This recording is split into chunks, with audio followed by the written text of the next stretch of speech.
Well, welcome everyone to our second All Advisor in Residence session.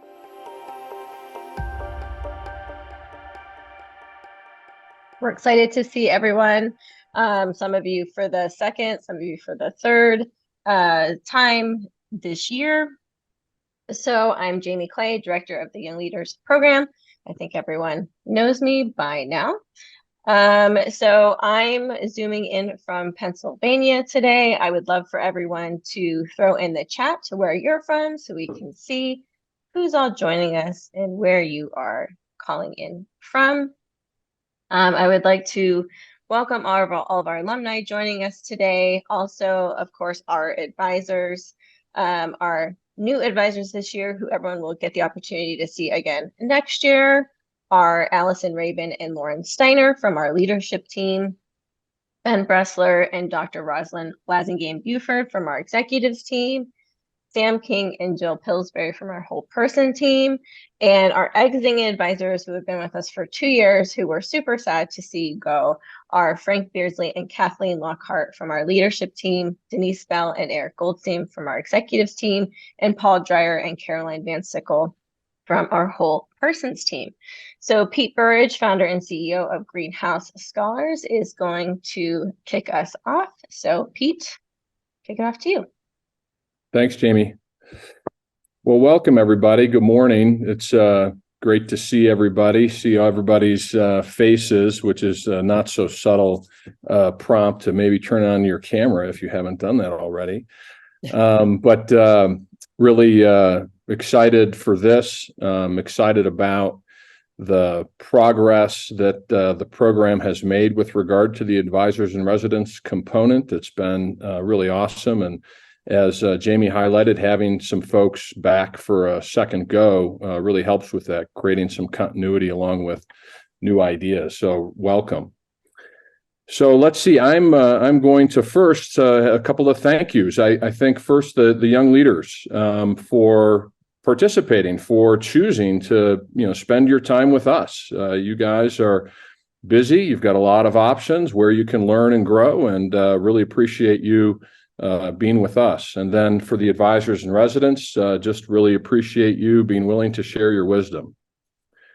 And I'm going to start with 2 challenges. I think everybody needs a good challenge on a Zoom call in the morning. So for the advisors in residence, our young leaders are accomplished, driven, highly capable people. So can you provide uncommon wisdom, deeper insights? Can you give them momentum behind their ideas? And so that challenge is about rising to the level of the folks who you're sharing your wisdom with. And then for the young leaders, these are hugely successful advisors. So in regard to being able to listen with intention, can you ask truly probing questions that prompt actionable insights for all of you? So my hope is those 2 challenges might frame some of how you think about the next couple of hours. And we'll see, when we do the recap, how people feel about everybody meeting those early morning challenges. I do want to note that Wendy has got the best kitchen of anybody. What and a great all kitchen. Real. That's right. No, I know. Changing a new kitchen each week. Wendy always has a kitchen, not always, but mostly has a kitchen background. Oh, that's funny. Okay, so I've been asked to share my perspective on big drivers, core themes, actionable steps, specifically for folks in their 20s, whether 20 or 29, that sort of frame of reference that is our Young Leaders Program, that period of time, entering into a different realm from college and of course youth. So I'm just gonna roll through some things that I thought about yesterday and noted, and building a little bit for those that were here last year on some of the things I brought up last year. So you have choices, and I think that's really important. People sometimes lose sight when they're younger that they're actually mostly in charge of those choices. So being thoughtful and having a high bar for what you do with your time, not settling. But on the other hand, I think one of the things that happens is people get too concerned with so-called mistaken decisions. And so I would press hard to not concern yourself with what you might consider to be a mistaken decision, and definitely would press to have you not think about it as pressure on yourself. There is almost always another opportunity. There's one exception that, of course, is up for debate as well. But for me anyway, after death, there seems to be less opportunity in my mind. But until then, there's always another opportunity. So I think that's really important to keep in mind, especially in your 20s. The first 5 to 7 years after college is a great time to get some things wrong. It is the best time to take some risks. And then, who should you work for? Who should you work with? I'd say you want to work with smart, ethical, focused, creative, highly competent people. The industry matters very little. So it's about who, not about what. And then you are not special. So keep learning and keep earning your keep. Always, we are all always a work in progress. Then let's see, the next thing, throughout your 20s, if I could pick some things, kind of really thinking about the workplace, leadership skills, and personal growth, some of these may seem like they're more about work, but these 3 things for me, for folks in their 20s, is where I would constantly focus on getting better: communicating, executing with excellence, and making decisions. So those are simple concepts. And if you really sort of break them down and have to think about how to be great at those things, it does become something that is not easy. And I'll just throw out for any of the folks, any of the young leaders folks, I'd be happy to talk to you about those 3 concepts in more detail sometime, because I think the way you go about practicing those things, the way you go about intentionally improving in those areas, communication, execution, and decision-making, is a critical launch pad for everything you do after in all aspects of your life. Staying involved in the things that you care about. It's harder than it sounds. Keep asking yourself, how can I make a difference? How can I be useful? And then I'll end it with 3 things that I like to kind of think of as going together: lead with positivity, laugh like you mean it, and always move forward. So those are some things that I thought about that I think are, for me, about being in your 20s while being applicable to all of us at all times. But if you can create some foundation amongst a few of those things that I mentioned, if maybe, half of what I mentioned doesn't resonate and the other half does, I would suggest that you pick some of those things, the half that does resonate with you, and see how you can create that foundation for the rest of your life. But anyway, yep, that's it for me, Jamie. That's what I wanted to share about, core ideas, drivers, actionable steps for folks in their 20s. Awesome. Thank you, Pete. I noted all those down, so we can always send out these summaries after the event. We'll also be summarizing everything from today during the wrap-up session. But now we're going to do a fun icebreaker with Michelle. Yay, can't wait. Hi, everyone. So good to see so many great faces on this call. So our icebreaker for today, this goes for advisors and for alumni. What is your superpower? So think about the thing that comes to you naturally that you're awesome at. I'll share mine. My superpower that I didn't realize was a superpower until somewhat recently was public speaking and memorizing speeches. I love that stuff. It comes really easily to me, I guess. And so I think that's one of my superpowers, I'll say. Everyone, if you could type them in the chat, and I might probably cold call some people to come off of mute and explain. What's your superpower? Ah, Terrence, so true. So true. The best listener. Okay, being bilingual, yes.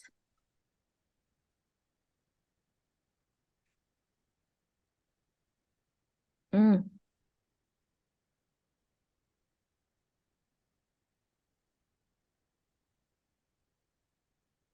love. Shiva, I'm gonna have you come off mute and tell us about being a problem solver. Yeah, it's a blessing and a curse at the same time. Every time I see a problem, something goes in my head, trying to figure out how to solve those problems, either at work or personal life. I think it comes from the life that I have lived over the years that had to come that way, but it just now it just I'm excited about problems, which is a weird thing, but that's true. Mm. So everyone, if you have a problem that needs to be solved, you know who to go to because he loves them. Terrence, tell me about being a great listener. Yeah, I'm happy to. First of all, good morning, everyone. I think for me, why I consider listening to be my superpower is I think that I've curated a special blend of listening that really puts people at comfort and at ease. And I think of listening as a way of showing people love, showing people that you're there for them, and just that attention. So I like that Sam added in the active listening piece. I think that's important too. But I think really like just listening for listening's sake, not listening to respond, not listening to for a checklist, but just shutting up and just being there for other people. That's my superpower. I can attest firsthand, it really is. Denise, I am not surprised by your superpower, but I also want to ask, is networking been your superpower since day one, or is it a superpower you built over time? I built it over time, but if I think back right out of college at my first company, it's something that Pete said resonated with me. You have to always learn when you plant your feet in your first job, that may not necessarily be the career path that you want to be on. So you explore. The best way to explore is start talking to people, networking, asking them how they got to where they got. And now I find myself, as I meet students who are looking to figure out their path, if I know someone, I like connecting. So not only do I network for myself, but now I'm starting to do it for others. Yeah, so grateful to have you in our community too, Denise. Always, always. Jill, would love to hear about juggling. I feel like that's especially relevant for this age group. Yeah, right.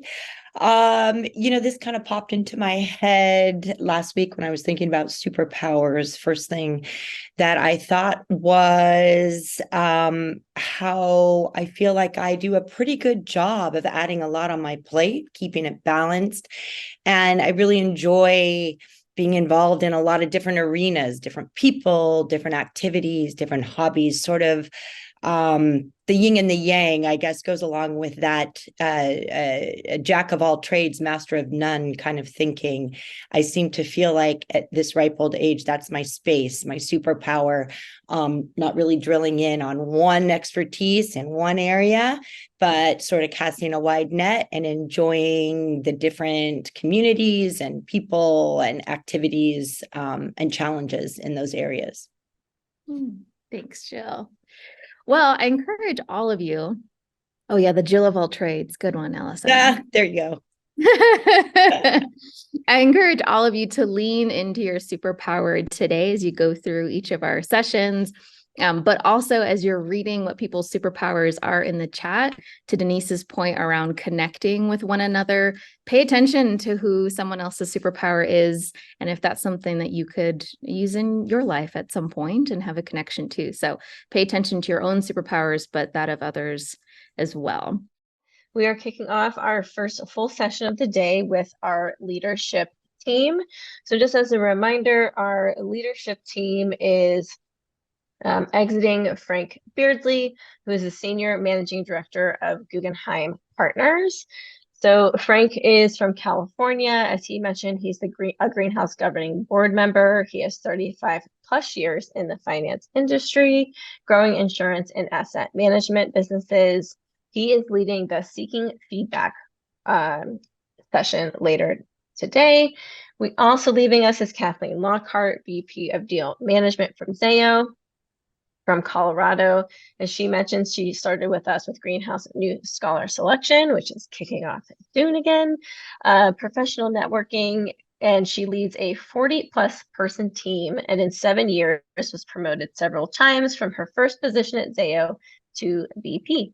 She is leading an effective communication exercise workshop after this. New is Lauren Steiner, owner and founder of Grants Plus from Ohio. She is new to Greenhouse. She started her own company 15 years ago, securing over $155 million in grant funding for nonprofit organizations nationwide. It is an adjunct faculty member at Case Western Reserve University. Also new is Allison Rabin, COO of Near North Title Group from Illinois. She also participated in New Scholar Selection, recent mentor. She has management executive with 25+ years in title and real estate business, and is a Goldie Initiative Scholar and board of directors of the Birchwood Club. She is leading the Authentic Leadership Workshop. So just quickly before we get started, some themes we heard from the leadership session in March, just to refresh people's memory. The session was lead from any seat.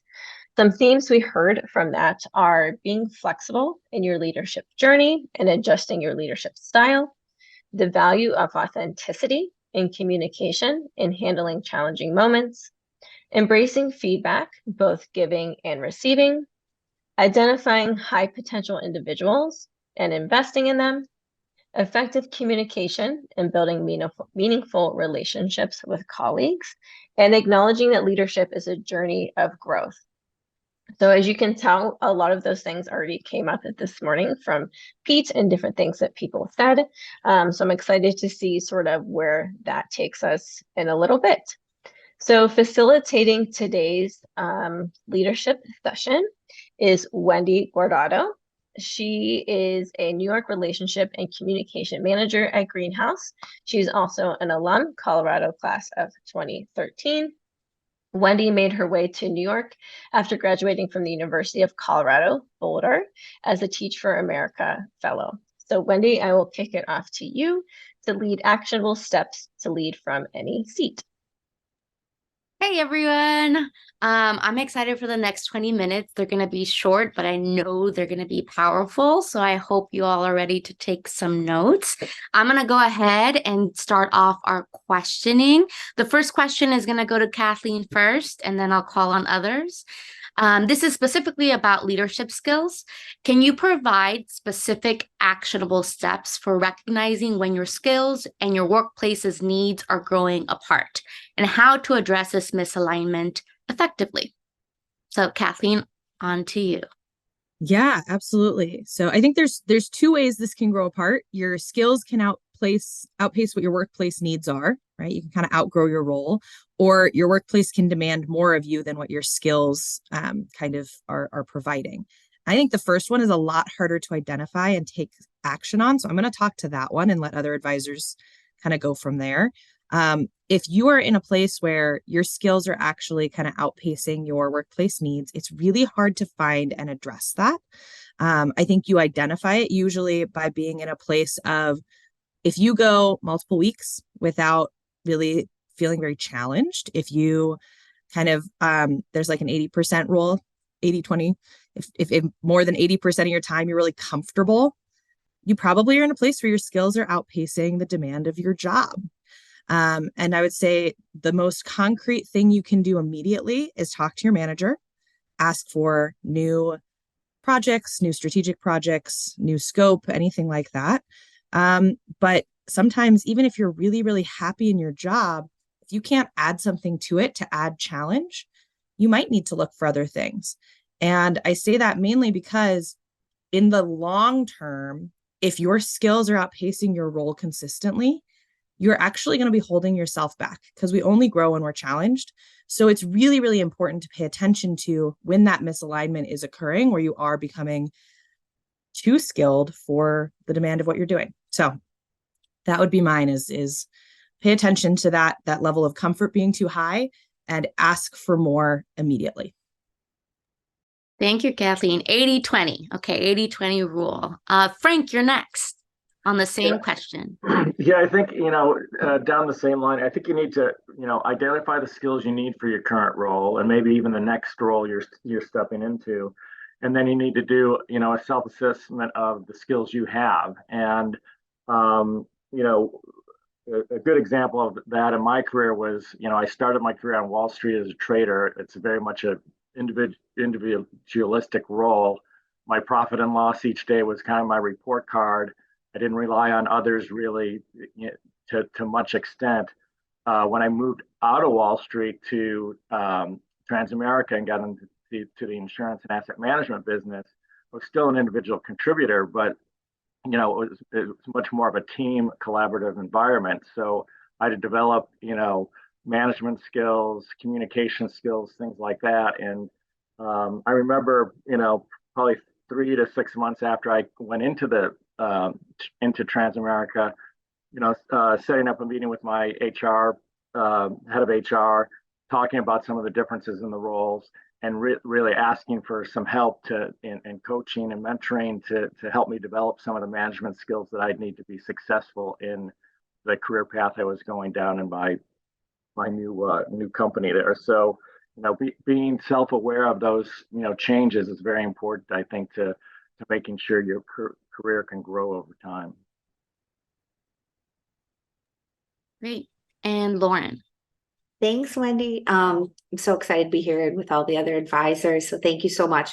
I will address the second part of that Kathleen brought up, which is when the role outpaces your own abilities, because I've actually seen that quite a bit in my company, and that's where we have a need and we promote someone into it, and they're floundering, and it's no one's fault. It's a mismatch, right? And so and I've actually just experienced this myself. So for about 4 years, I was leading my company, and I kept getting this nagging feeling that I'm not the best person to do this right now. My sort of leadership style and what this company needs, we're growing further and further apart. And a cautionary tale, don't ignore it, because it's just going to get bigger and bigger and bigger. And that's what I've seen also with employees of mine who I've promoted beyond sort of their own abilities. It does no one any favors. And trust me, you're not fooling anyone, right? That oh, I've got this, I'm going to get this. If it is nagging you and it keeps nagging you, talk to your supervisors and seek feedback from people about how you're really doing, and be really honest and be open to their own honest feedback, because what you can potentially find help to help you grow, or a better role that's better suited, that's actually going to help you grow in a career that is helpful and meaningful for you, rather than a growing mismatch, which I think just helps no one. Growing mismatch. I like that. All right. So the next question is going to be on authentic leadership, and we're going to kick it off with Allison first, who's going to have a breakout session on this specifically. So what actionable advice can you offer for your young leaders to genuinely incorporate authenticity into their daily leadership practices? And you're on mute, Allison. Thank you. Such a big question, right? Because there's so much as part of all of these topics. But I would say, it's so important to have that caring, compassion element. And I think one of the biggest elements to authentic leadership is owning yourself, owning your strengths, owning your weaknesses, and not just owning it, but being able to be comfortable letting people know what those strengths and weaknesses are. Because as I tell a lot of my young leaders these days, you can't be expected to know everything. And very much like Lauren had said, you could find yourself in a role where you've just inflated your, fake it till you make it. So you don't even recognize who you are and what role you are really playing. So to try to be as authentic as possible in owning, your strengths and weaknesses, and developing a team that together you guys are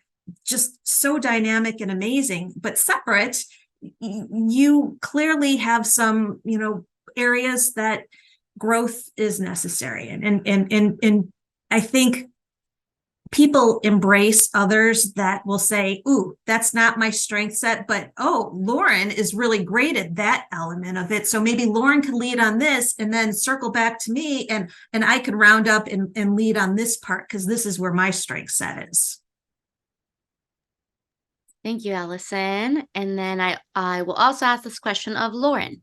Yes, I will build off of what Allison just said. So being vulnerable, and an example, I lead a company that seeks grant funding from nonprofit organizations. And a few years ago, I had stepped in because we were really short-staffed and I was working on this project for a pretty small organization, but it was a large grant that meant a lot to them. And I screwed up. I mean, I screwed up big time. I didn't do something that I was supposed to do. I pride myself on, checking all the boxes, and I didn't do it. And one of the very first things I did after we sort of righted the situation as best we could was I told my entire team that I screwed up, because I really wanted them to see that they have permission to be human, because we are all human. And I think that that is really important in a way to show up authentic. The other thing I'll say is I had this boss one time who shared this, and I love it, and I always have it in the back of my mind. She said, you want to make deposits in someone's emotional bank account in order to be able to withdraw from that as well. So basically, you want to give of yourself, really give of yourself. You see those people, and those people who just have this facade, right? They never break it down. You don't really know who they are personally, and they are constantly putting a barrier up between themselves and other people. But if you're making little deposits in other people's emotional bank account, meaning, telling them something about yourself, then when you are in need of that withdrawal, you can do that because you've made those deposits. So hopefully that's a little bit helpful example. Thanks, Lauren. And I think giving of yourself also is in tune with having good communication. And so the next question is going to be for Kathleen and Frank. So how can you share actionable tips and steps for simplifying communication and explaining the why behind decisions, especially when working with mixed generations or diverse groups? And Kathleen will have a breakout session for this, so she'll go ahead and start off with our answers. Yeah, I'd say this is one where it's a developed skill. It takes practice, it takes intentionality to be able to be an effective communicator. And there's so many different facets to it.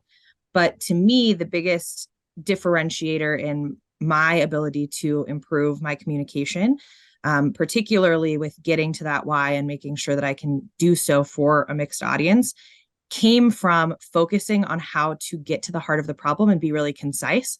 A quote that I love, Mark Twain said, I didn't have time to write you a short letter, so I wrote you a long one. It is harder to get to a brief message. It really resonated with me to think about, no, I have to think more about things. I have to put the time in to decide what is my takeaway. If I'm going to be able to be an effective communicator, it starts with having my own sense of what am I trying to communicate be really well-founded. Thank you. All right. And then Frank. Yeah, I think, to add on to what Kathleen said there, it really does take a lot of work. It's something you learn to be an effective communicator. One of the things that, I learned, early on is you need to know your audience. Depending on the type of group you're sitting down with, they're going to digest your message differently. And, so you could be very effective communicating to one type of person or group of people, and to another group, you might not be able to connect with them as well. And so one of the techniques I try to do at, concluding a meeting is to make sure I'm hearing back what I was hoping the message was that I was communicating. So if there's a next step or an action item that's or takeaway from the meeting, I like to get some perspective back from the group to make sure I'm hearing what I thought I was communicating to the group. So that's one tool you can use to make sure your message is effective to the group you're talking to.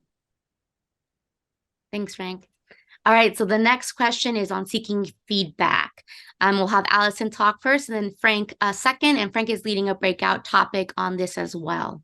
How can early career leaders actively seek feedback and emulate the leadership qualities they aspire to have? I think it's really important to recognize that not all leaders are created equally, and that while you want feedback, sometimes there's managers that just are afraid to give feedback, don't know how to give feedback.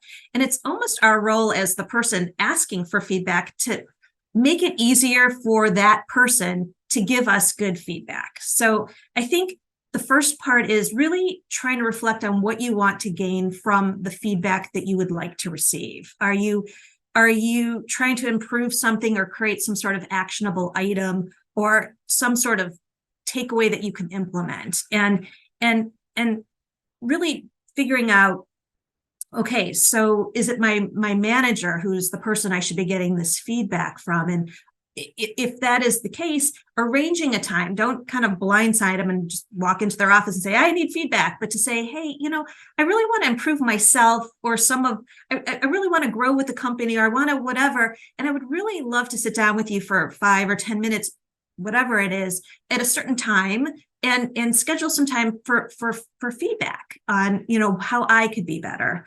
And if you do that, nobody's blindsided. They know why you want to come in, and then ask them very, open-ended questions as to what it is you are trying to get that feedback on. And, oftentimes, again, managers will give you an answer and maybe it's short, or it doesn't really give you anything. To be able to say, can you elaborate on that? Or can you tell me more? I don't fully understand what you're saying. Or, in what ways do you think I could best support the team mission or the company, or whatever it is, that thing that you really are trying to get the feedback on, to try to really elaborate on it. And then, I think it's also really crucial that when you receive this information, this feedback from them, to thank them for their feedback, because I think people really appreciate, you're listening, you're writing notes on the feedback that they're giving you, and you're thanking them. And then the last piece I think is super important, to act on that feedback. If you think it was valuable feedback, obviously thank them. And if you don't think it was valuable, thank them anyway. But act on the feedback, and then maybe give your manager some updates to show that you listened and understood, and that maybe you revised some of your actions so that you could be more in line with the feedback that they gave you, and maybe checking in also periodically to get more feedback. Because the more you ask, and the more they become comfortable with understanding you're not going to throw a tantrum and run out of the room or whatever, that you really value that feedback, the more they're going to give you valuable feedback. And then I think the more open they're going to be, if there's a new position in the company or something, that they're going to say, oh, I want that person, because they ask questions and they change their behavior in a positive way. And those are the kind of leaders that I'd want to have in my company. So I think that's. Yeah, those are great. I wrote many notes down. Frank, you're up. Yeah, no, that was awesome. I think the other thing to think about, in your 20s especially, all of you have been high performers, and when you start to, seek feedback, really kind of be clear on the type of feedback you want. Are you looking for gratitude? How did you do on the project you just submitted to your boss? Are you really looking for some coaching and mentoring? And so be clear on that. I also think, develop relationships across your organization. So it's not just your manager who you can get feedback from, but, I think if you develop relationships with your peers, with your direct reports, with other bosses and managers in the organization, then you're able to take some of the steps Allison talked about, range of time to sit down with them, ask, and be specific on the type of feedback you're looking for, and you'll be able to get that honest feedback. And, it's really important, I think, also when you're first starting to, receive feedback. You've all been very successful be especially mindful of not being defensive when you receive that feedback. And it's, that could be your heart starting to race a little bit because they touched on something that maybe bothered you or something. And, you're changing your body language, things like that. So make sure you're really able to embrace the feedback and take it away so you can develop a plan to build on that. Thank you, Frank. I so appreciate about that body language. I think our body sometimes speaks for us before we want to speak for ourselves. So keeping that in mind is super helpful. Okay, so we have about 4 minutes left. So this will be our last question. And this is going to go to Kathleen, Allison, and Lauren. Lauren's leading a breakout group for this. So what concrete actionable steps can young leaders take to identify their superpower and apply it within their current roles? Yeah, absolutely. So I would say there's 2 ways to help identify that I've seen work really well for me. One is kind of looking on paper at yourself and around the folks around you and say, what do you have that's different?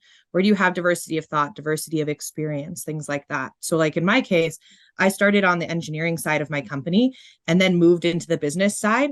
There's no one else at my company that's done that. That's made me a really unique person. That has become my superpower as someone who can really be that liaison between the technical and non-technical side. If you have something like that just on paper, you're like, I know no one else has this, that's a good place to go sniffing and see, is there some skill set I have from this that I can potentially apply? The other one that I would say that is a great way to identify it is when you get some sort of task or project or anything that you have an easier time with than others, or you are more effective than others. And you look at it and you're like, man, why can't anyone else do this? You might even be frustrated of like, man, why is it taking anyone else so long to do this? It probably means you have a hidden superpower there. So pay attention to those times where like you are excelling versus others and it just seems natural, it seems easy to you, because it probably means that you have something that you're not recognizing in yourself, just how strong it is. That's great. I loved your answer on that one. I guess just to build slightly on it, because I agree exactly with what you were saying. Sometimes it's just what feels right to you, right? And it's interesting because when I was younger, I always looked at the hard skills, the finance, the whatever that key educational thing was that might set me aside from somebody else. But I didn't really think back then about those, what we termed soft skills. And in my opinion, as a leader for many years, those soft skills are just as important as those, technical skills, because it rounds out the group. And, quick story, when I was in college, I walked onto the soccer team. I had never played soccer before, but I worked out with them and I got on the team, and my coach said, I just want you to know, I didn't pick you because you're the best or will ever be the best soccer player. I picked you because I love how motivated and how you started out so bad and you just kept doing it and you persisted and you actually made my good players play better. And so I'm picking you not because you're a good soccer player, but because I like what you bring to my team. And I was a little offended when he said that originally, not that I thought I was going to play professional soccer, but because I was like, oh, that doesn't seem to be a really valuable thing. I mean, but as I grew, his words kind of resonated in my head. And while I have, I think, a lot of great hard skills, I think probably my super strength is those soft skills of, creating that comfortable place and that place where people can be their best selves and struggle and fail and succeed and be excited about even just the little successes that we have. And I'm telling you, 30 years ago, I did not recognize that as a strength. I kind of looked at it as like, so. Thanks, Allison. You may not be the next Messi or Ronaldo, but you can still play the game, is what you're trying to say. Lauren, we have about 1 minute left. Sure, I'll be brief. I do have a session on this. I'm excited to talk to anyone who wants to talk about this, talk with anyone who wants to talk about this. But one of the most important things I think is knowing yourself, and it's like easier said than done. I think I used to walk around like a walking head, right? Like I was like disconnected from my body, had no idea really like how I felt about things.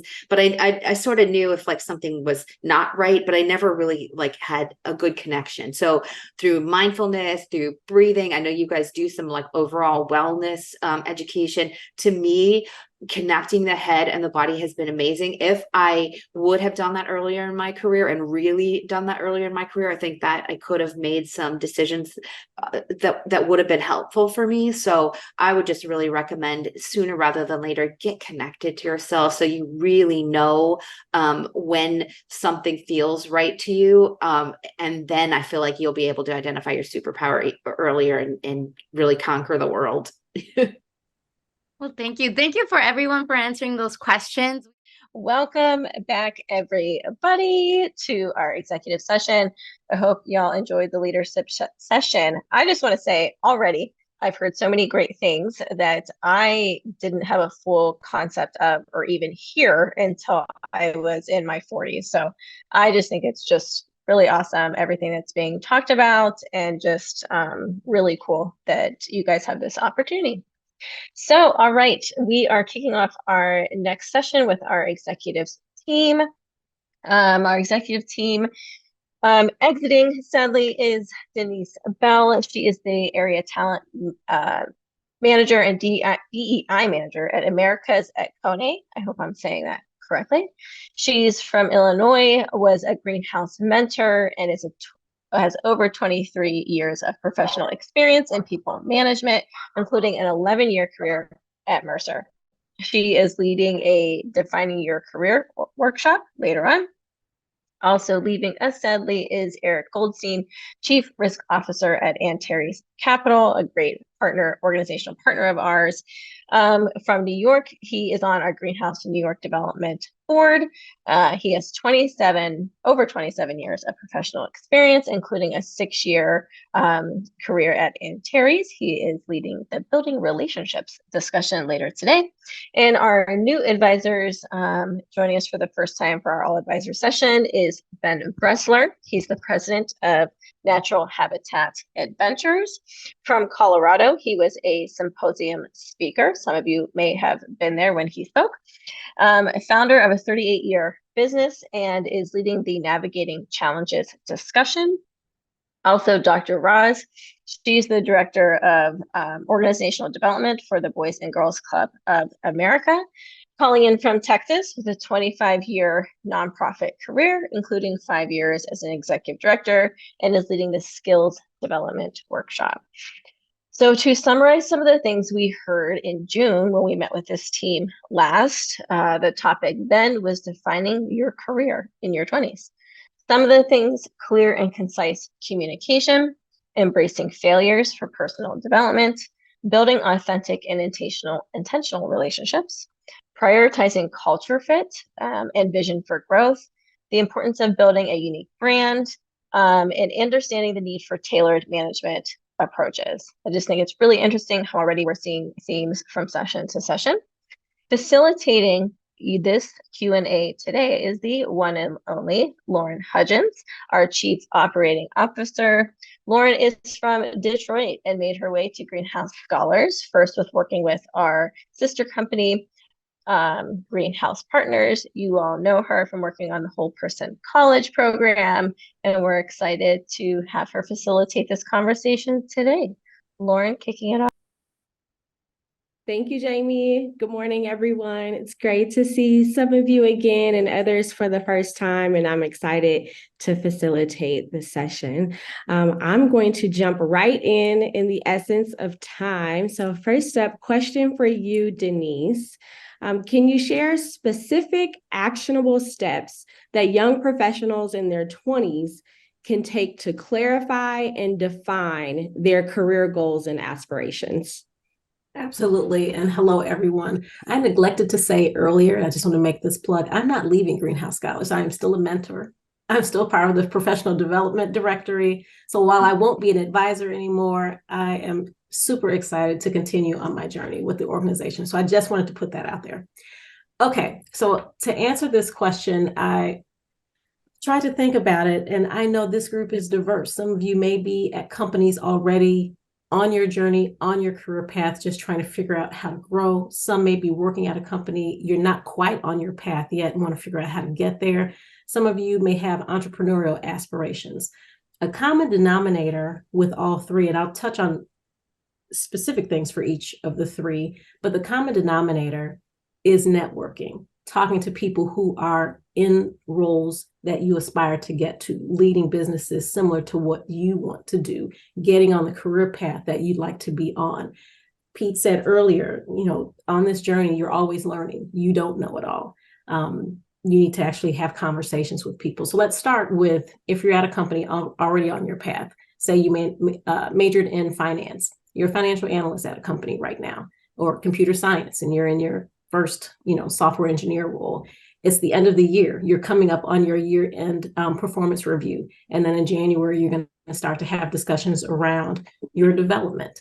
Think out and be able to have the conversation, with respect to how you want to grow, maybe what your next step should be. If your next step is to go from level 1 analyst to level 2, what do you need to demonstrate to get from your current role to the next role? What skills do you need to demonstrate? What competencies do you need to demonstrate? What experience with certain projects do you need to have in order to make that case? So next year, when it comes time, you are able to advocate for yourself. I learned these things. I had these experiences. I developed these skills. Let's talk about promotion. You also, as you think broader as to where you want to go in a company, look around. Who's in a role that is of interest to you?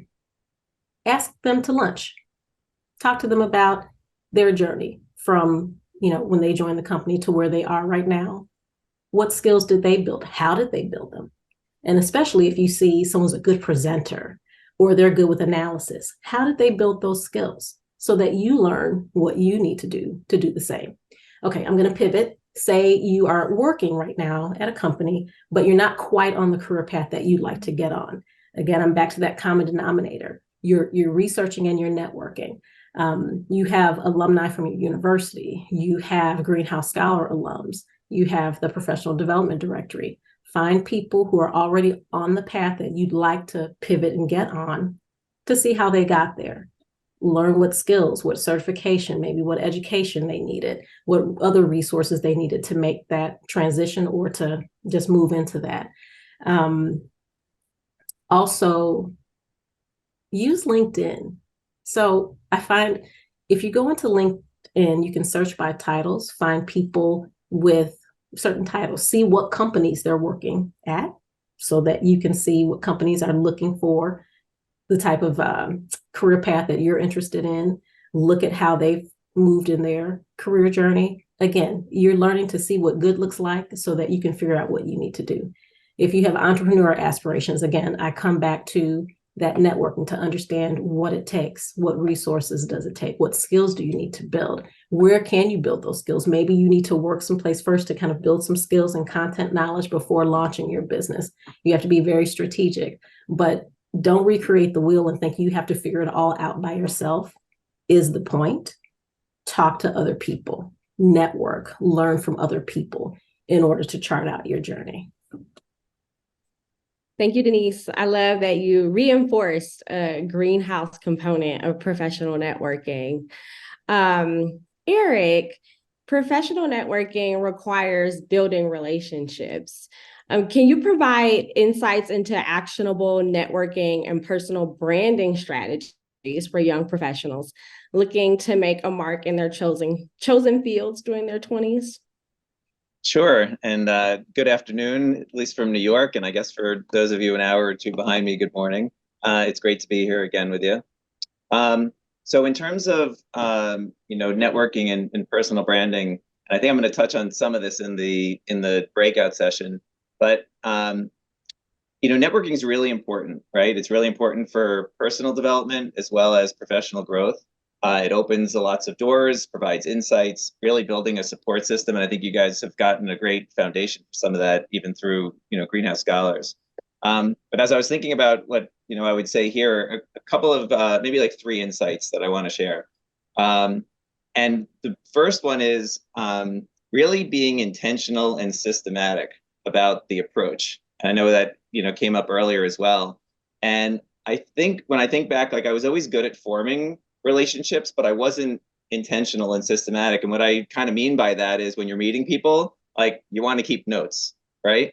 And so you meet with somebody, use a notebook, use Excel, use digital tools to write down key details about the people that you're meeting, right? You want to be able to use that, number one, to facilitate like the next discussion, but even more that you remember them, right? And remembering something about them is actually meaningful. So is it where they live, where they went to school, an interesting experience they told you about, or hobby that they have, something about their family. And then being able to not just track like the details around the conversation or the person, but when's the last time you met with them, right? And then try and set up some kind of rotation around, does it make sense to meet with them or contact them, in 3 months, in 6 months, or 12 months. But again, the idea is create some structure and just being more intentional and systematic around, the interactions. The second bucket is around just networking, and networking takes place, some of what, Denise was talking about internally as well as externally. So within your company, within your team, even cross-functionally or different departments, meeting people for coffee or some of the other suggestions that were just made. That's really important. And then externally, industry events, conferences. When I think back, one thing I jotted down when I was writing a couple of these notes, when you think about attending industry events and conferences, I used to be intimidated sometimes to attend an event where I didn't know anybody, right? You walk into this room and, right? So the one thing, you just do it, right? Even if that's an uneasy feeling, and to know that everybody kind of feels that way. But what you really find is that most people are open. And so don't be afraid to just walk up and start a conversation with somebody. So that's one thing I was thinking about. And then just other external places, social media, LinkedIn, I had jotted down, as Denise mentioned. Informational interviews are a really, nice way to try to network with people, particularly if you're looking for, another job opportunity. And then on branding strategies, really important to think about how you show up. And it's kind of two facets of that. Like one would be like the networking point that we're talking about more generally. But the other point is even within your company, because you're doing networking internally, you're building skills, right? You're trying to potentially advance in that organization. What do you want to be known for in that company? Is it a hard worker, volunteering for projects, attention to detail, good communicator? Again, it kind of comes back to my first point of intentional, like be thoughtful about how you actually want to show up. And when networking, it's really important to be authentic, to try and really be yourself. You don't want to just be transactional, with people. So I know that was a lot. I'll pause there and maybe get into more of it when we meet in the breakout session. Thank you, Eric. I will go to you next, Ben, on navigating challenges. What actionable strategies have you found effective for overcoming common challenges faced by young professionals in their 20s when defining their career paths? Oh, can you hear me okay? Yes. Great. I got over that challenge. Yeah. So challenges is it's interesting because we all face them. And one thing that I've found is that I'm not sure that we always attack our challenges with the right objective in mind. A lot of times we think our preferred outcome or what we want is different from what it actually is. And if you can stop and take a breath when you got a challenge, and what do you really want to get to through that challenge? Sometimes you may be faced with some challenge and you're trying to get over that hurdle to get to a place you don't even necessarily even want to be. If you're talking about your career, you might be working your butts off to try to get past something to end up in a position that is not even necessarily what you're interested in. So, I would suggest that the first thing in a challenge in a career is to, you know, if you're coming up against some wall or something, is to stop and think, do I even want to go over this wall? Do I want to go through this wall? Do I want to go around this wall to get this job and so on? So, you know, I will always say I'm probably the wrong guy to be on these sort of panels, because I always stick with one thing. What is your purpose? What is it that you really is meaningful to you? And if going through this challenge gets you to a spot that has nothing to do with that purpose, then it's probably a little bit of wheel spinning to spend your time going through that. Eric mentioned being authentic and be yourself. And you do have to be that. And by the way, I hate networking. I hate that sort of stuff. And these recommendations that Denise and Eric have given, they're great. But then you do have to go meet with people and talk to them and do all this stuff. And that's tough stuff, unless you're talking about something you're passionate about. You know, if you were to ask me to talk about something I'm trying to sell, like toaster ovens, so I'm trying to sell toaster. Well, forget that. I love toaster ovens. But if you're trying to sell something that really is unimportant to you, man, that's a painful conversation. For me, it is anyway. But if I'm talking about adventure travel or something that really conservation, something that's important to me, yeah, I can sit and have coffee with anybody talking about that. I have no idea how I got to this from challenges, but my point there is that purpose, you know, if you can really be focused on your purpose, you can attack the challenges that you want to get to that purpose, and forego the challenges that really won't take you where you want to get to anyway. Thank you, Ben. Denise, or I'm wondering, did we get Dr. Roz back? Doesn't look like it. Okay.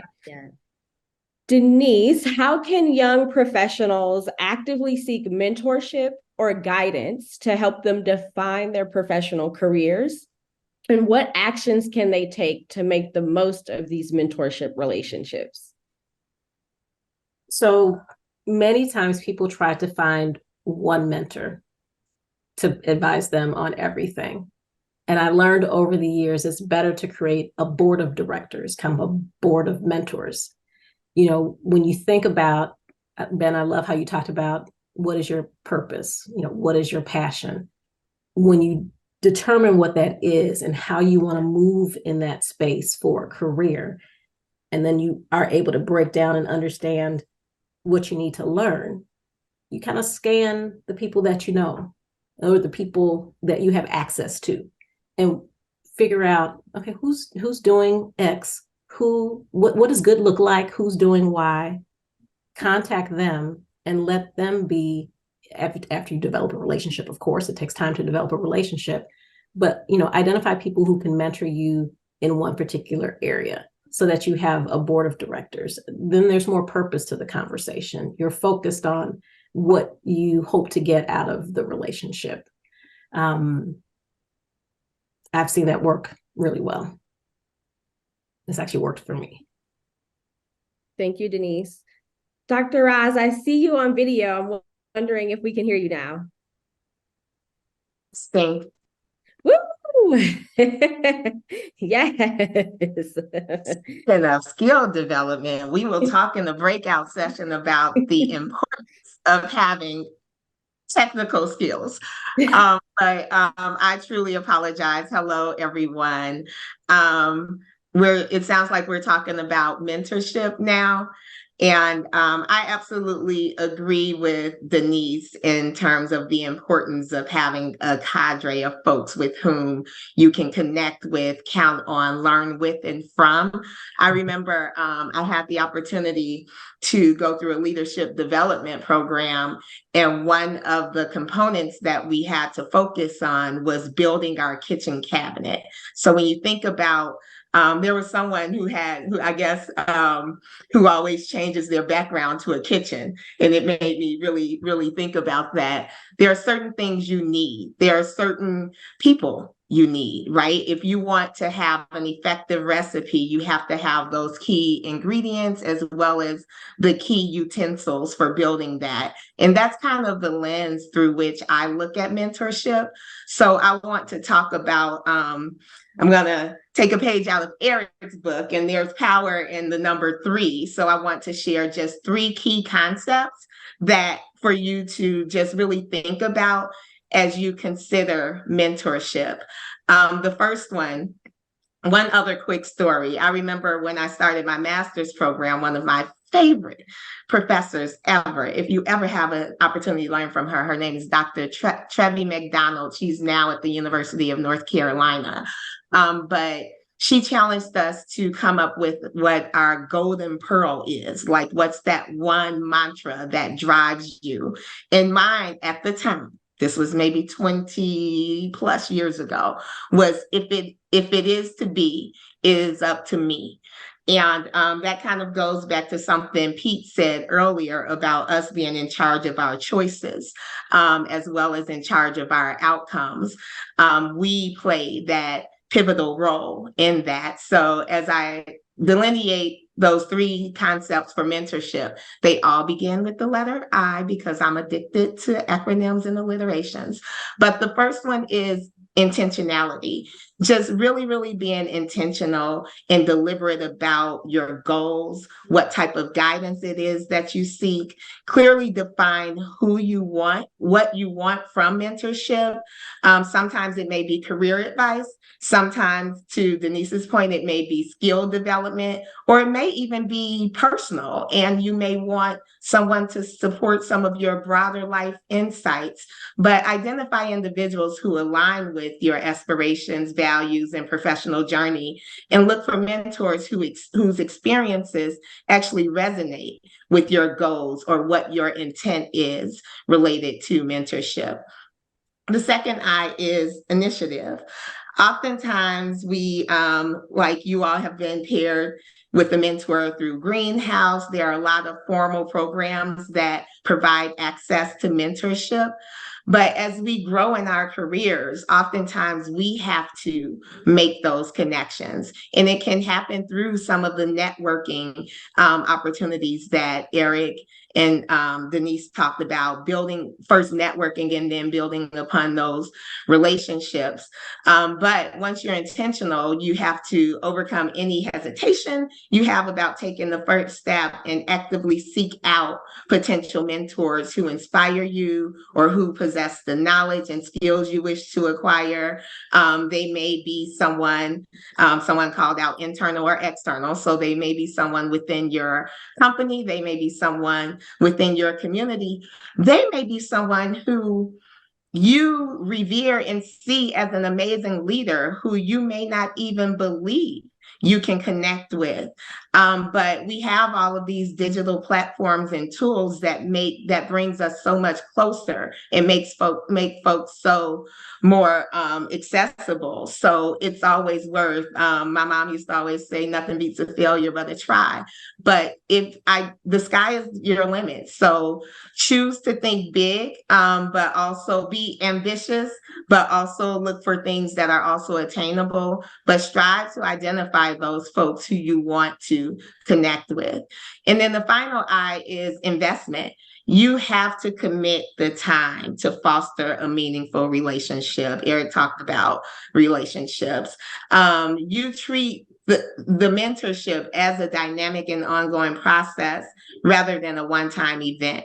Like networking sometimes can be a one-time event, but mentorship, that's a long-term commitment.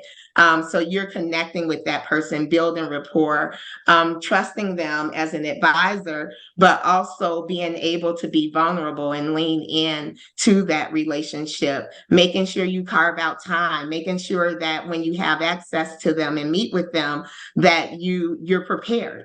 So just really working on those three things, embodying intentionality, taking the initiative, and making a substantial investment in your mentorship relationships. And that way you can really position yourself to just maximum value and professional growth through these invaluable connections. Awesome. That feels like an appropriate place to end on a very high note. Really, really excited to have all of these advisors on our team. I'll go ahead and introduce everyone. And I'll introduce our facilitator for today, Jacob. So want to give a special shout out to our exiting advisors.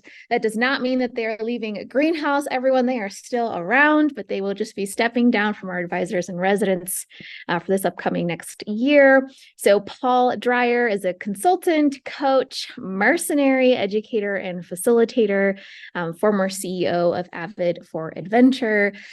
Caroline Van Sickle, founder, professional coach of Coach CDS.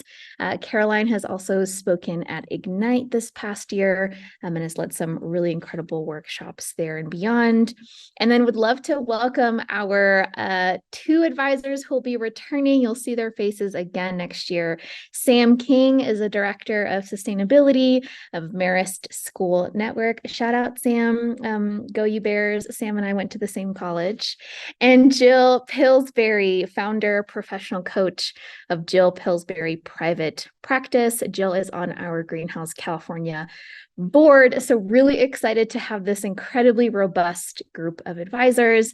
And our very own Jacob Sorum will be facilitating our discussion. Jacob is a director of the undergraduate whole person college program, for those of you that are OGs like myself who may not have met him back in the day. But I'll let you take it away, Jacob.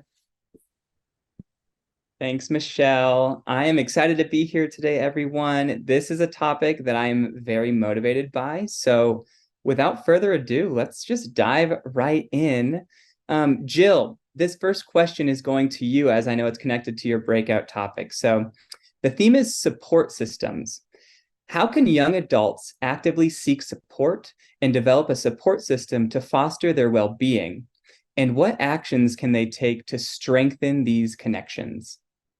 Great. Thanks, Jacob, for that. We've been here. It's been a long morning. I want to say how great and wonderful it is, as always, to be involved in this group. I'm looking forward to this next hour. So, Jacob, as you said, we'll get right to it, diving right into support system.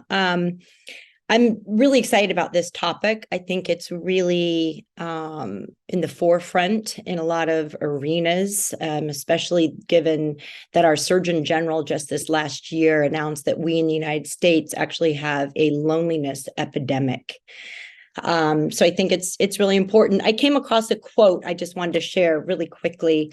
It was an anonymous contributor, and I thought there were some great little gems in it. And it reads, "Everyone needs a support system.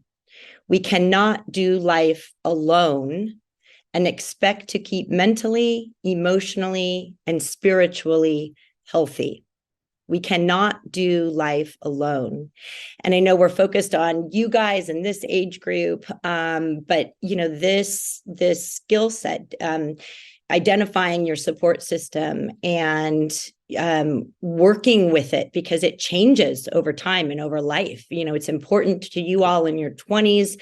It's important in your 30s, your 40s, your 50s, and end of life. And I think one of the things that's important to note is that it's fluid. It's going to continue to change because it's your own system. It's a living entity in a lot of ways, as systems can be, right? It's going to change. It's going to ebb and flow based on your needs, career changes, family, relationship. So I think we can all agree that support systems are important. How do you build them? It can be overwhelming, right? Where do you start? Are you in the right place at the right time, moving in the right direction? It can be scary if you reach out to a boss or a peer or a partner or a social connection that you want to foster. What if they reject you? What if, you don't get that bonus or that promotion? What if a friend or a partner, you assume they're busy, they have other circles of friends, they don't need more friends.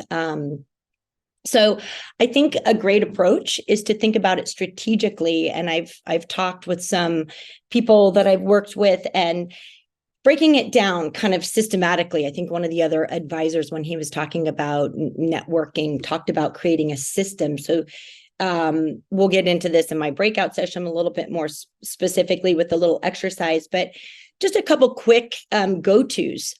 Can you think of your support system as a personal board of directors, or as a circle of connections. So I like this idea of a circle, kind of a container, and you in the middle, or of a board of directors. And so when you think about a board of directors or a circle, a wheel, if you're in the middle and you have spokes going out to the outside, all of these things, there's connections, and each spoke or each member of your board is going to bring something different to the seat, right? And so the things that these different entities bring should be specific to you and specific to your needs. They should be people that you are like-minded to. They should be a combination of people that push you, that help you take risks. They should be a combination of people that are there emotionally for you, to support you, when you're feeling strong, to support you when you're feeling weak, to help you through troubled times.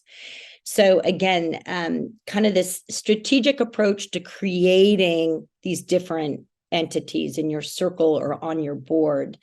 And I think one way to put this board together is simple. There's a simple tool: reflect and engage. And so the reflect period, or the reflect, what I mean by that is, first, spend a little time thinking about what types of support is out there, right? What types do you need? There's professional support systems, there's emotional support systems. We have inner circles, we have connections that are further away. We have family, friends, mentors, therapists, coaches. What do you need? What serves you? So that's part of this reflection period. And then engage. How are you going to reach out? What's your game plan? Where are you lacking? What are the relationships that you want to, or the support systems that you want to strengthen? What are the ones that you want to build anew?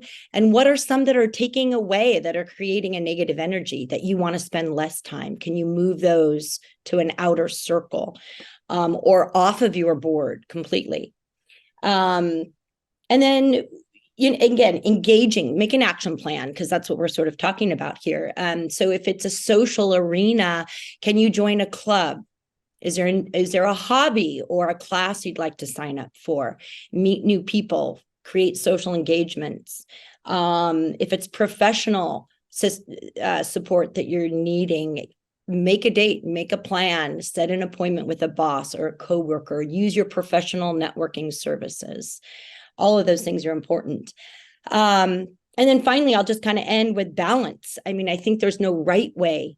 Your board of directors is going to look different than the person sitting next to you today. So there's no right way, there's no wrong way. A little bit kind of nod to Pete, where he said there really are no wrong choices. Put yourself out there, develop this system, and make sure that it serves you. Thank you, Jill. Those are some really great actionable steps to, I know, something that can feel really murky and hard to know where to take action. So thank you for breaking that down. Absolutely. So our next theme we're going to talk about is building healthy habits. And actually, for this question, Jill, we'll go back to you. We'll start with you, and then we'll pass it on to you, Sam, as I know this is connected to your breakout topic. So the question is, in your experience, what are actionable ways for young adults to build healthy habits and resilience that contribute to their overall well-being in their 20s? Oh, and Jill, you're muted.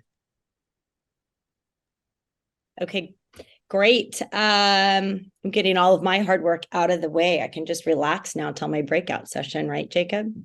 I won't talk too long on this because I know this is kind of Sam's big topic, main topic for today. But it was kind of funny when I was thinking about this, habits, healthy habits. And I started to think that really our habits define us, right? Our lives are just generally made up of the habits that we choose. And oftentimes they're a combination of healthy habits, or what I think of as thriving habits. They help us thrive. They add to our well-being. And diving habits that, they detract, can be negative self-talk. It could be staying up too late or too much time, whatever, some really easy go-tos. But I think the gist of what I'm trying to say is that choosing our habits are something we need to be mindful of. We need to have intention when we choose our habits, what serves us, what doesn't serve us. And I think, again, simple go-to, think about our current habits. And even I love visual tools. So make a list, right? You've got thriving habits or good habits, and then you have diving habits or habits that don't serve you so well. And what's lacking? What are the habits? Can you cross off the habits, literally put a line through the habits that you want to spend less time on?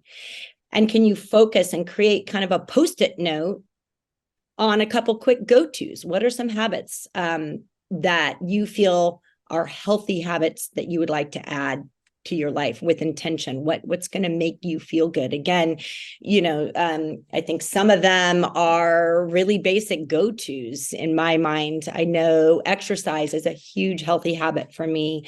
Eating healthy, another one. And connecting with people. This falls back into even support system, right? And so I think, again, identifying your habits and choosing which ones serve you, crossing the ones that don't off of your list, and setting some goals and be intentional about some new habits. Write them down, remind yourself daily, set a schedule. What's your morning routine going to look like? What are the habits that going to give you a quick start, healthy start to your day? And the end of the day habits. How do you want to spend the end of your day? I think those are two really good bookmarks. And so kind of goal setting, identifying your habits, goal setting new habits, which habits you want to strengthen, and then really being intentional and accountable to them by putting them into a routine. When do they show up? When do you put them into action? Thanks, Jill. And passing that same question on to you, Sam.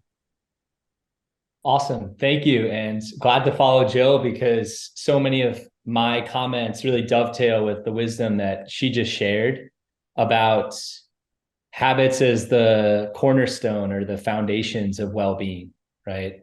And many of us have sometimes a tough time seeing how we got to the moment where we are right now, but it's all the small myriad decisions that we make every day that ultimately help make up the sort of trajectory of our lives.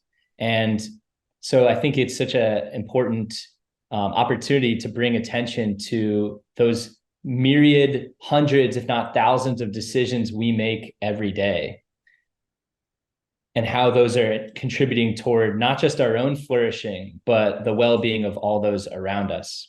And so I thought I would share a brief quote that really resonates with me from Parker Palmer, which is that self-care is never a selfish act. It is simply good stewardship of the only gift I have, the gift I was put on earth to offer others. Anytime we can listen to true self and give the care it requires, we do it not only for ourselves, but for the many others whose lives we touch. And that quote has really stuck with me, because I have found that when I am taking care of myself, when I am keeping my own cup full, I have more capacity to be there for others. And I actually become a more vital, vibrant, compassionate person. And so I think it's, as Jill was suggesting, really a great opportunity to look at different spheres of our lives and to try to look at the small daily habits to how we're cultivating these aspects of ourselves. So our physical well-being, are we eating foods that nourish us? Are we sleeping 8 or more hours a night? I know some people who can thrive on fewer than 8 hours of sleep. I need at least 8 hours of sleep, I know, to feel really good. Am I having some form of physical exercise, right? That looks different depending on everybody's ability, everybody's capacity. But is it going to the gym? Is it cardio? Is it a yoga routine? Is it stretching and mobility routine? And actually writing that down and setting some goals for our physical well-being, which, believe it or not, helps us focus that much more on work and on other things when we're taking care of ourselves. Emotional and relational well-being. I think sometimes it's helpful to have, especially around the holidays, sometimes I write down a list of people that I really want to stay in touch with, people who I really care about, who I want to reach out to over the holidays. And I think it can be helpful to look at an inventory of our relationships, and to see, am I surrounding myself with people who make me feel expansive? Is this relationship reciprocal? Do I feel supported? Can I show up vulnerably with this person, right? And to try to surround myself with people who are bringing out the best in me, and maybe not just trying to make me into someone I'm not, or pulling me back into a previous version of myself, right? So I think that can be helpful to really take a look at. As well, I'm also somebody who's benefited from therapy, from spiritual direction, from coaching. So looking at opportunities to overcome the things we all struggle with: limiting beliefs, addictive habits, social emotional dependencies. And as we get clear on those things with the help of mentors, sometimes therapists, coaches, we can really make tremendous strides in our lives. And the last thing I would say is about professional vocational growth. I like to think of my being as kind of like an orbit, and I like to try to stay on the edge of my comfort zone.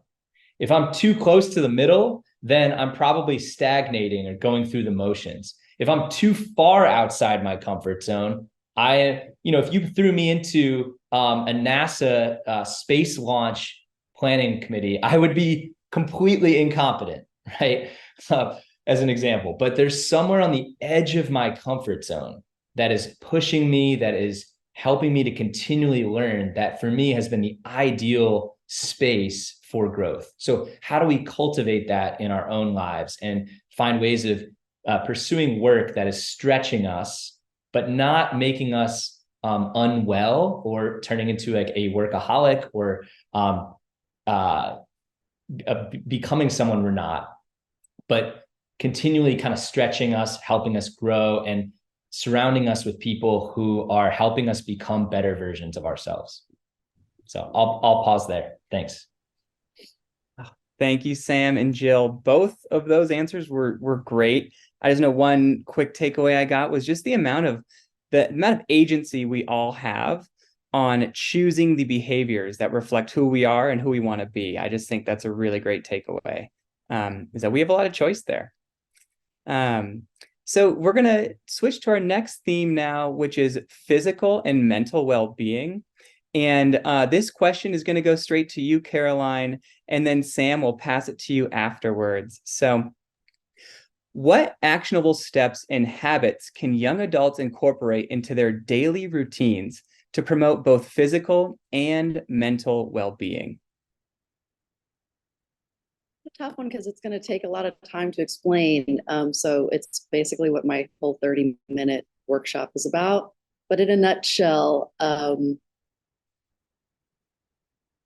the routine of the healthy habits that Jill mentioned, and then also the sleep that Sam mentioned, it's almost sleep starts the cycle of not only the physical, but also the mental well-being. Because if you're not sleeping and you're discounting your brain's ability to basically coalesce all of the things that you have encountered that day, then you are kind of starting the next day at a deficit.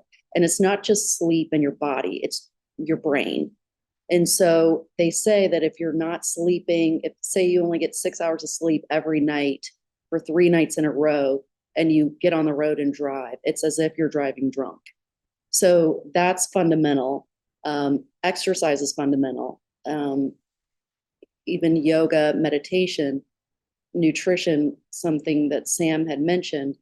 But even before all of those things, what happens to our autonomic nervous system, say in place where we feel triggered.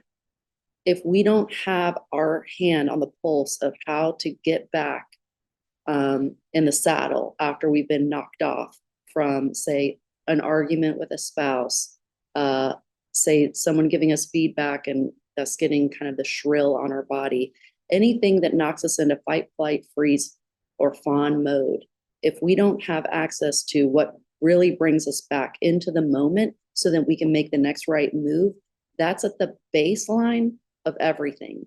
Before working out, before meditation, before, because you actually have to have kind of the wherewithal outside of being stressed to make the decision to meditate, to make the good decision to go to the gym or go outside.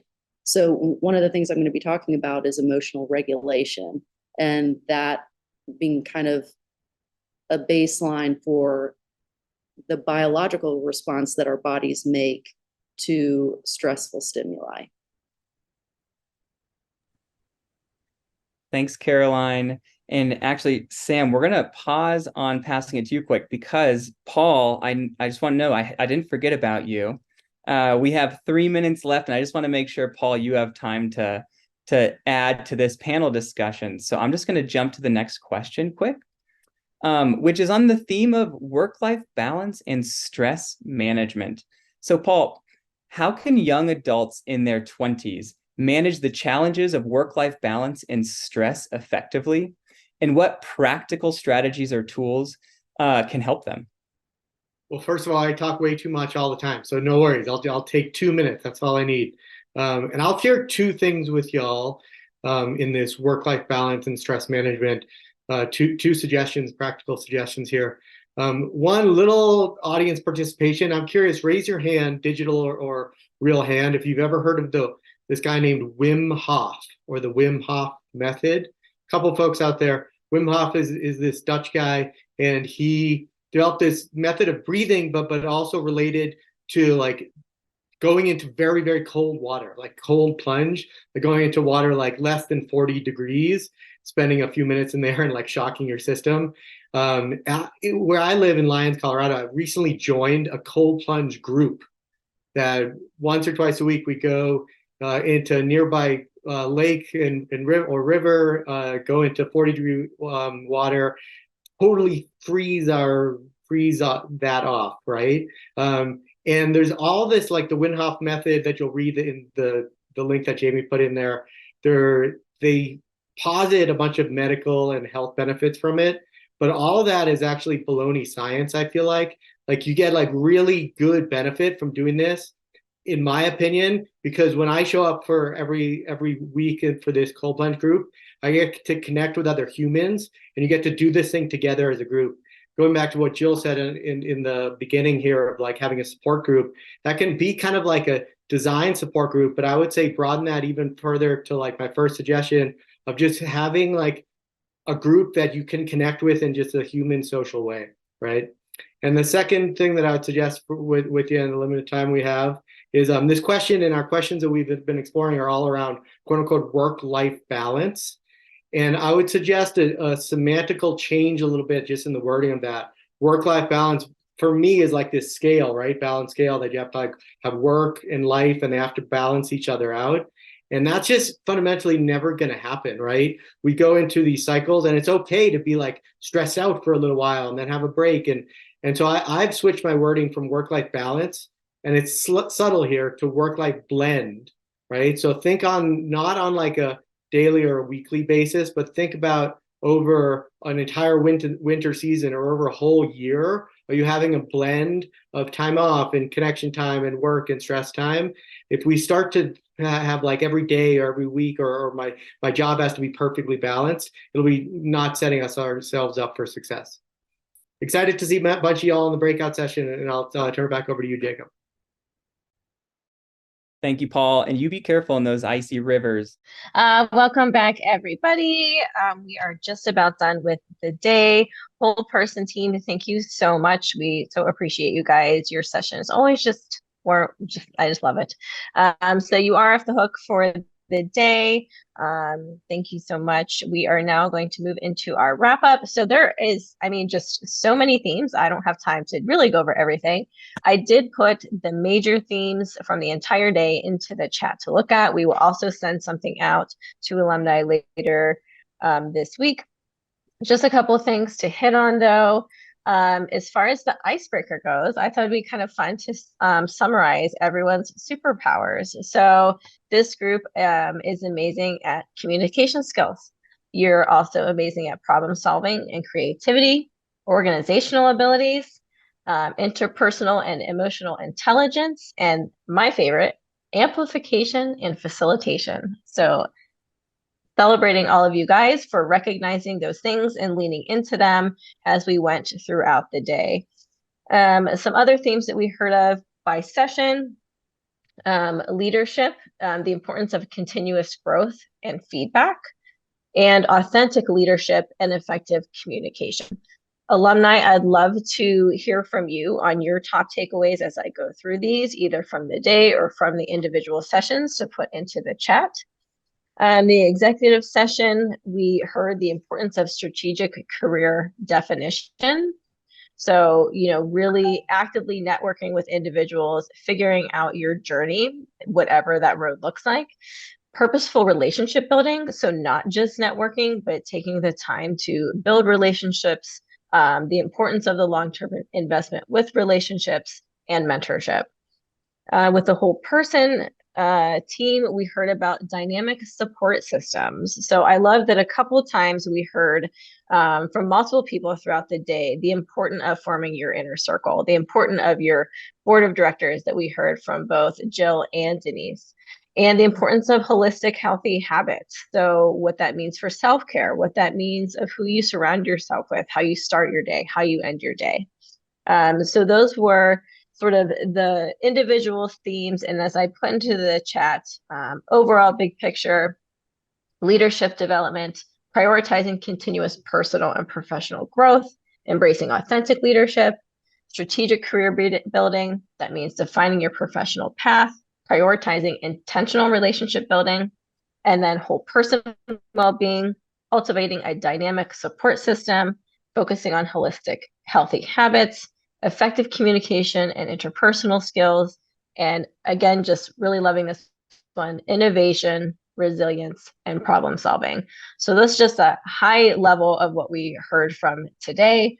A lot of great things there, but I wanted to make sure we have time for this open forum. Really looking forward to hearing from everyone and just getting your feedback on these sessions with Pete. Well, everyone, thank you so much. I think now we can put up the wrap-up slide. Like I mentioned, we'll have our advisor sessions next year as well, once a quarter, so a similar format that we did this year. Starting off with our leadership team in Q1, our executive team in Q2, and then our whole person team in Q3.